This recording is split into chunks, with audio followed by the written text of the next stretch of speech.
স্বাধীনতা কেৱল আমাৰ অধিকাৰেই নহয়, আমাৰ অহংকাৰ।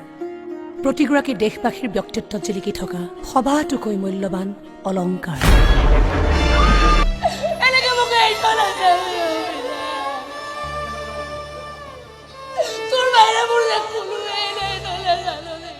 চকু ৰঙা কৰি কথা নকবি দেই কৰিছো। যদি কিবা ভুল কৰিছো শুধৰাই দে। সেইবুলি আনৰ ধমকিক ভয় কৰি নচলো মই। 1942 সেই ছোৱালীজনীও এটা সপোন পুহি ৰাখিছিল।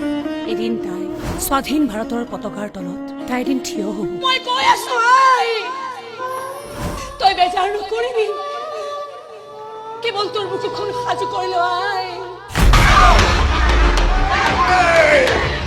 স্বাধীন মন, স্বাধীন সত্তাৰ গৰাকী সেই ছোৱালীজনী সময়ৰ পাকচক্ৰই লৈ গৈছিল স্বাধীনতাৰ যুদ্ধভূমিলৈ। আমাৰ আজাদীন ফৌজত এটা মহিলা আছে, আপুনি ইচ্ছা কৰিলে তাতো চামিল হ'ব। তাইৰ সপোনটোৱে কোনো মতবাদেই মানি লোৱা নাছিল। কোনো মতবাদৰ পোছাক নিপিন্ধাকৈ এগৰাকী সাধাৰণ নাৰী হৈ মই স্বাধীনতা সংগ্ৰামত যুঁজিব বিচাৰো। তাই পিন্ধা নাছিল কোনো দল সংগঠনৰ পোছাক। আমাৰ দেশ আমাৰ হ'ব লাগিব, আমাৰ মাটিত আমাৰ অধিকাৰ থাকিব লাগিব।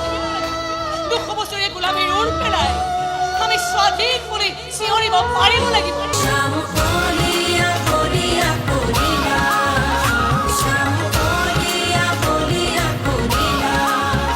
হাতীৰ ছোৱালী হয় মই, ভাল পোৱাৰ সেন্দুৰ সানিও ৰঙা হয়, ভাল পোৱাৰ তেজ সানিও ৰঙা হয়।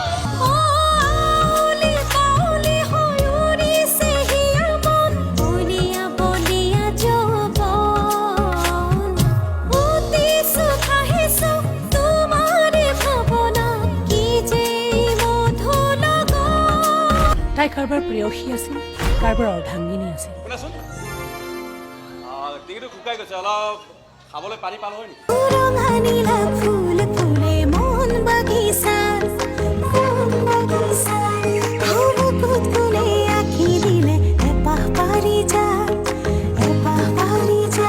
মালা তোমাৰ ৰাধা মোৰ। আৰু প্ৰশ্নটো ইমান ভুল। ৰাতিপুৱাই কাউৰীয়ে কা কা নকৰি ৰাতিখন কা কা কৰিব নেকি? দুখ লাগে মোৰ মানুহজনৰ কাৰণে। সোণৰ বাঁহী বজাই মোক নিজৰ কাষলৈ মাতি আনিলে ঠিকেই, লাগিলে কৈ থৈ যা তোৰ শিৰত সেন্দুৰ দিয়াটো মোৰ এটা ডাঙৰ ভুল আছিল ৰাধা। কিন্তু স্বদেশ আৰু স্বজাতিৰ ওচৰত তাইৰ চিনাকি এটাই, তাই ৰণাংগিনী।